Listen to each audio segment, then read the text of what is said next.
बार समझाया, इतनी बार मना किया, फिर भी तू नहीं मानी। कहा था ना उन शिवपंथियों से दूर रहना, और आज तो तूने सारी सीमाएं पार कर दी।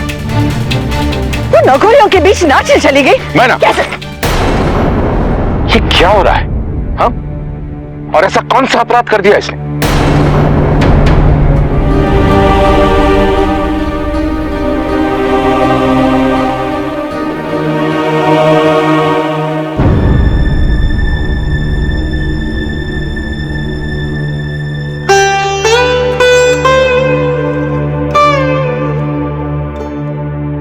शांत हो जाओ और रोना बंद करो। मैं तुम्हारी मां से बात करूंगा। आओ, आओ चले, आओ।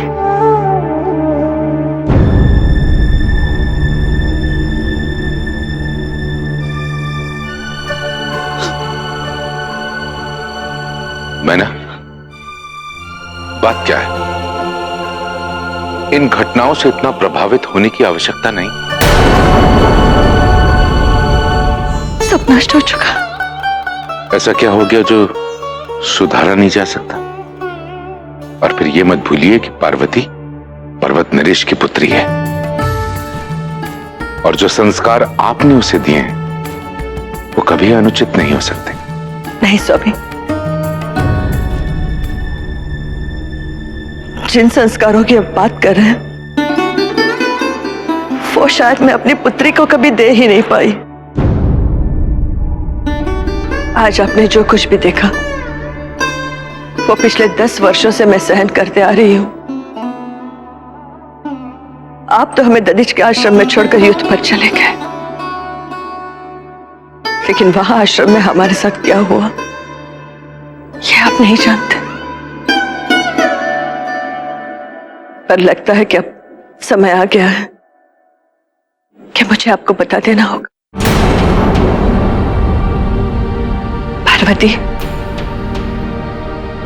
पार्वती बचपन से ही महादेव की वस्तुओं को इकट्ठा करती रही।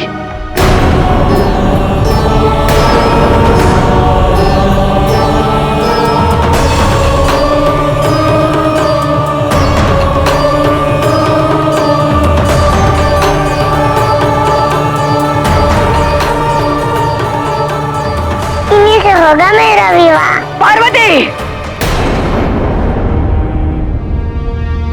मैना, पार्वती का महादेव के साथ जुड़ाव कोई साधारण जुड़ाव नहीं है।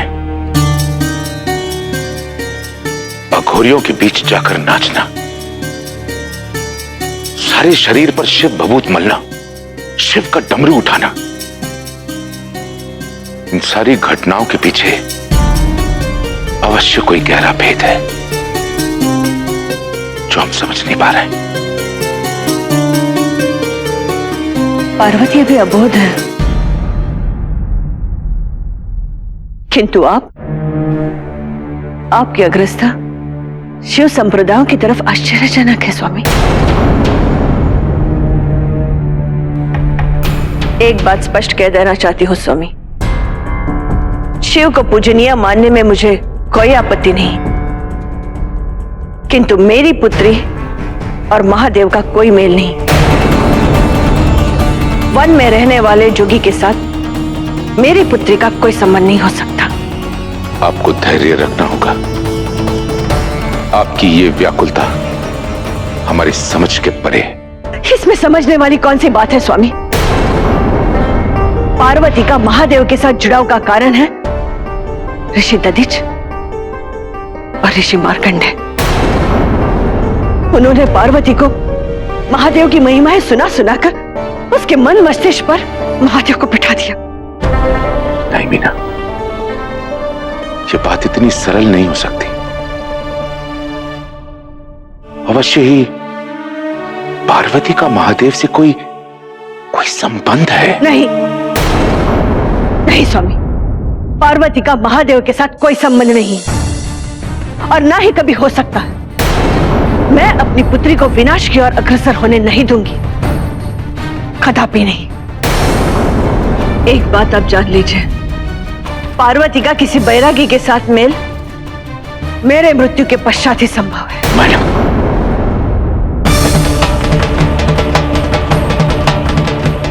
ये आपने क्या कह दिया? जीने मरने की बात करने की क्या आवश्यकता थी? और कोई मार्ग नहीं बचा है, कोई मार्ग नहीं बचा पार्वती को समझाने का।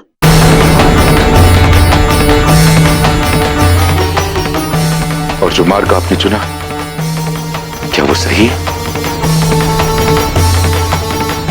आपने एक बार भी नहीं सोचा कि यदि पार्वती को इस बात के बारे में पता चलेगा तो उसके कोमल मन पर कितना बुरा दुष्प्रभाव पड़ेगा?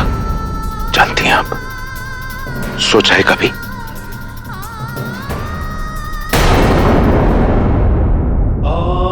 पार्वती का किसी बैरागी के साथ मेल मेरे मृत्यु के पश्चात ही संभव है। क्या माँ सचमुच मर जाएगी महादेव? आपने तो उनके प्राण बचाए हैं, फिर क्यों वो आपसे इतनी दुखी है, क्रोधित है? आपने तो मेरे भी प्राण बचाए हैं, असुरों से रक्षा की है, फिर आज आप चुप क्यों हैं?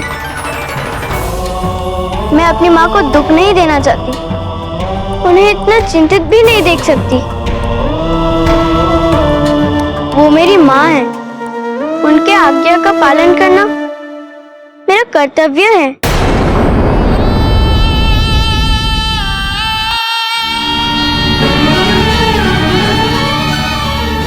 अब मैं इसे अपने पास नहीं रख सकती। आप ही बताइए महादेव, एक पुत्री अपनी माता की मृत्यु का कारण कैसे बन सकती है? अब मैं इसे स्वयं से बहुत दूर ले जा रही हूँ।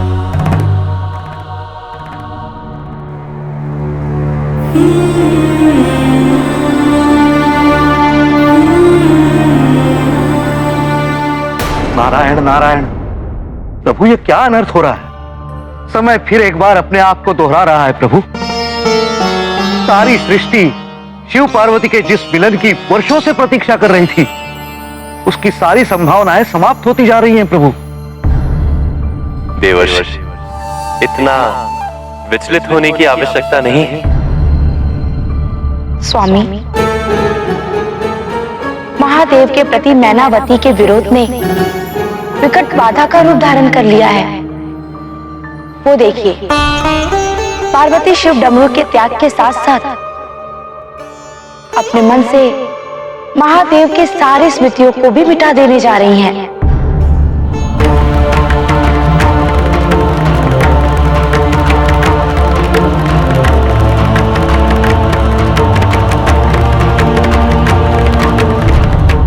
देवी, पार्वती के मन से महादेव को मिटाना संभव नहीं है।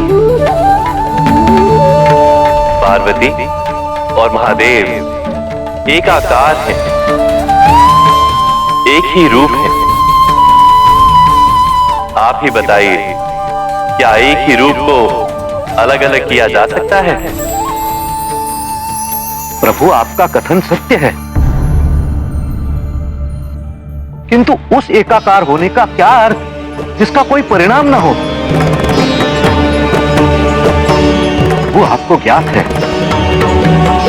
आज जो पार्वती के साथ हो रहा है वो इससे पहले सती के साथ हो चुका है। जीवन त्यागने का जो हट आज मैनावती ने रखा है, वो इससे पूर्व प्रजापति ने सती के सामने रखा था। प्रभु, प्रजापति के इसी हट के कारण सती ने निश्चय कर लिया था कि वो महादेव को भूल जाएंगी, और आज पुनः अपनी मां के जीवन हेतु पार्वती ने यह निर्णय कर लिया है कि वो महादेव से दूर जाएंगी। प्रभु, प्रभु, अति कठिन समस्या है। देवर्षि, समस्या कभी कठिन या आसान नहीं होती,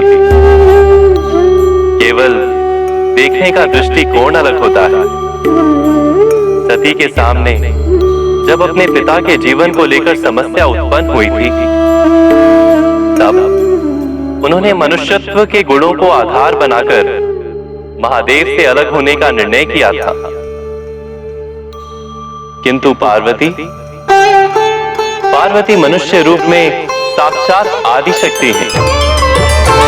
इसीलिए उन्होंने जो भी निर्णय लिया है वो आदि शक्ति के दृष्टिकोण से लिया है। मैं कुछ समझ नहीं पा रहा। देवर्षि, माता आदि शक्ति द्वारा मनुष्य रूप में जन्म लेने के कारण उन्हें मनुष्य जीवन की मर्यादा का पालन तो करना ही होगा। उन सभी सुखों दुखों का अनुभव करना होगा जो मनुष्य जीवन के आधार हैं। इसीलिए आज पार्वती के साथ जो कुछ हो रहा है वो मनुष्य जीवन के अनुसार स्वाभाविक है। आपको चिंतित होने की कोई आवश्यकता नहीं। और आज इस संसार में जो घटना घटित होने जा रही है वो आज से पहले न कभी घटित हुई थी और ना ही कभी घटित होगी। आज आदि शक्ति के मनुष्य रूप सती का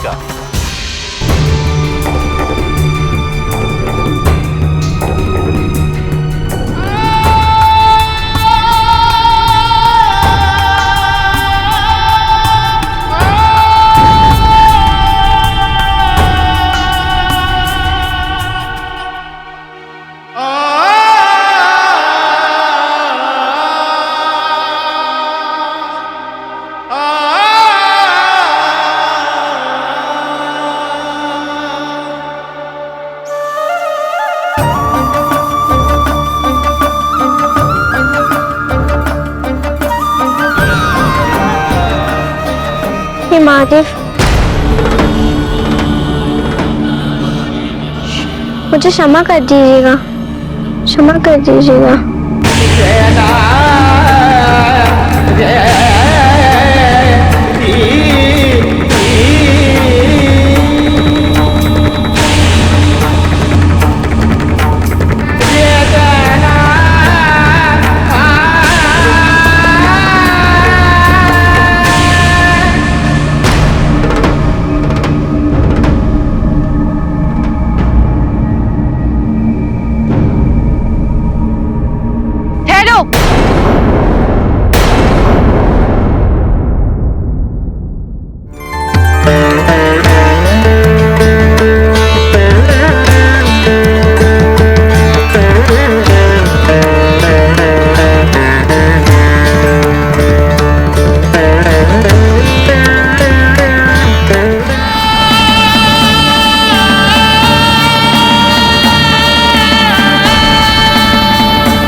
मैं कौन हूं?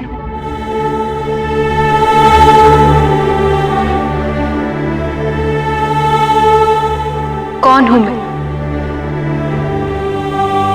मैं तुम हूं पार्वती,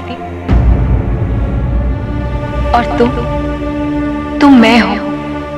मैं कुछ समझी नहीं।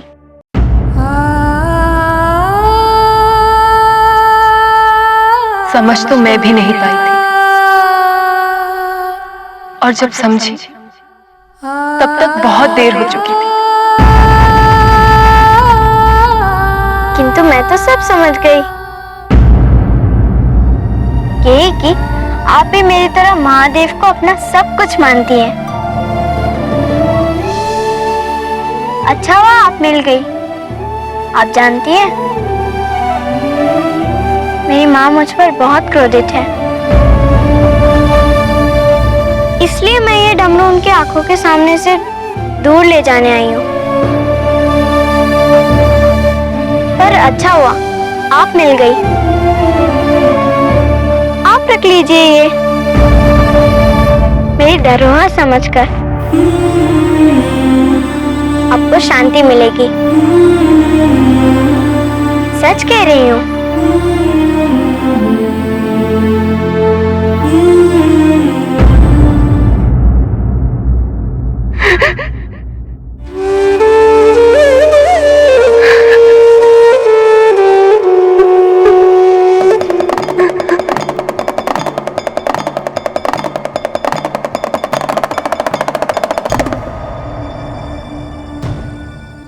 आज से हम यहाँ कैलाश पर नाटक का प्रदर्शन करेंगे।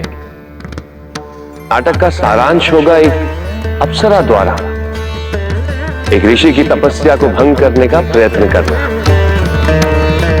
मैं ऋषि बनूंगा और अप्सरा की भूमिका निभाएंगे नंदी। प्रभु,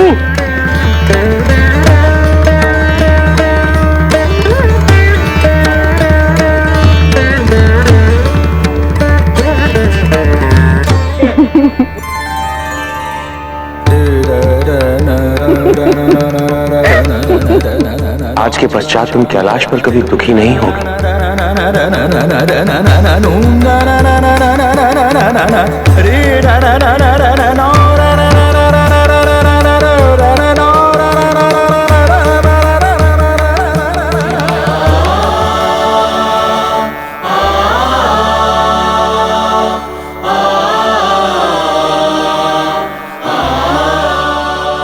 धरोहर, हाँ, मैं आपसे ये तब वापस मांगूंगी जब माँ इन्हें सम्मान देने लगेगी। और यदि ऐसा ना हुआ तो? ऐसा होगा, माँ को मानना ही पड़ेगा। मैं मना लूंगी। समय तो लगेगा। आज माँ क्रोधित है, किंतु मैं उनकी स्वीकृति की प्रतीक्षा करूंगी। हाँ पार्वती, यही तो अंतर है तुम में और मुझ में। अतः संयम की आवश्यकता है महादेव को पूर्णतः प्राप्त करने के लिए।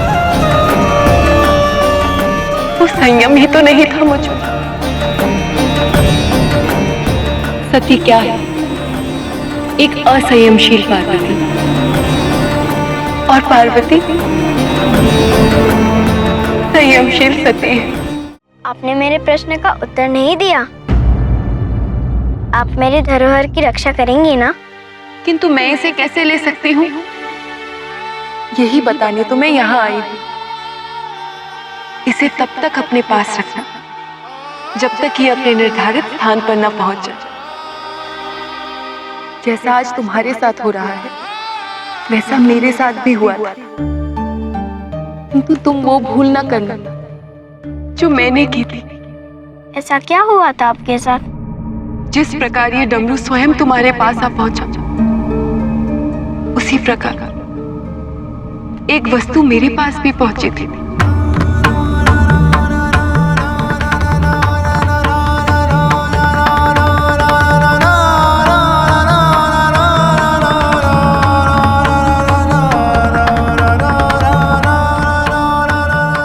फिर क्या हुआ?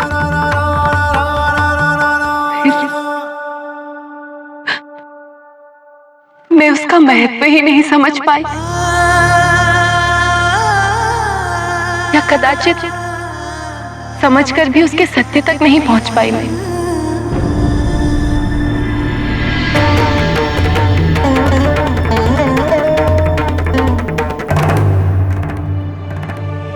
स्वयं को पाने के लिए मुझे भ्रमित होने की या भटकने की आवश्यकता नहीं है। ऐसा किया ही क्यों आपने? जिस प्रकार तुम्हारी माँ नहीं चाहती, उसी प्रकार मेरे पिताजी भी नहीं चाहते थे। आपकी और मेरी कथा तो एक जैसी है ना? तुम्हारी और मेरी कथा एक ही तो है। फिर क्या किया आपने?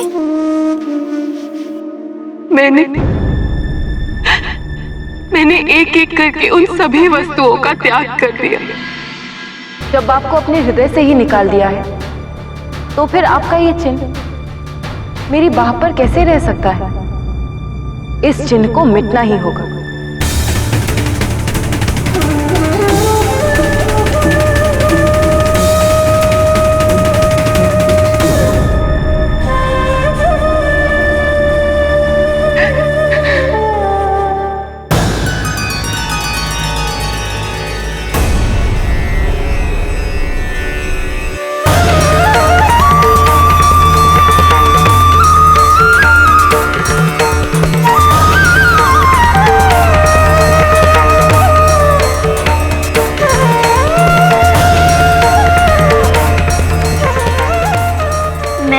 डमरू अपने पास ही रखूंगी।